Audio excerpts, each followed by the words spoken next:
মধ্যপ্রাচ্যে যুদ্ধের আগুন দিন দিন আরও তীব্র হচ্ছে। আকাশ কাঁপছে একের পর এক মিসাইলের গর্জনে। আর সেই উত্তপ্ত পরিস্থিতির কেন্দ্রবিন্দুতে রয়েছে ইরান।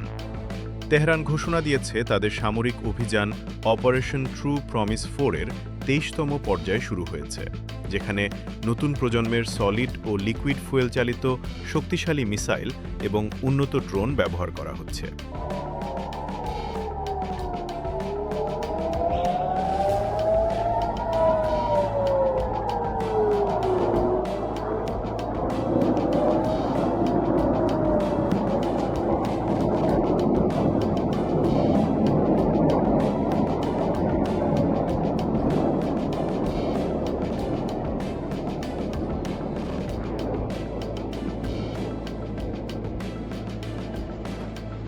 এই হামলার মূল লক্ষ্য মধ্যপ্রাচ্যে ছড়িয়ে থাকা মার্কিন সামরিক ঘাঁটি এবং ইসরায়েলের কৌশলগত গুরুত্বপূর্ণ স্থাপনাগুলো।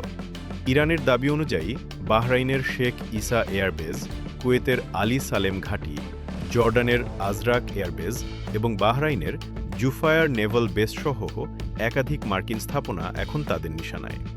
এসব ঘাঁটির আশপাশে সাইরেন বেজে উঠেছে এবং মার্কিন সামরিক কমান্ডে বাড়ছে উদ্বেগ।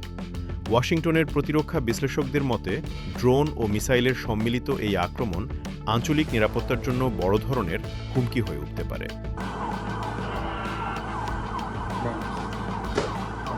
এদিকে ইসরায়েলেও আতঙ্ক ছড়িয়ে পড়েছে।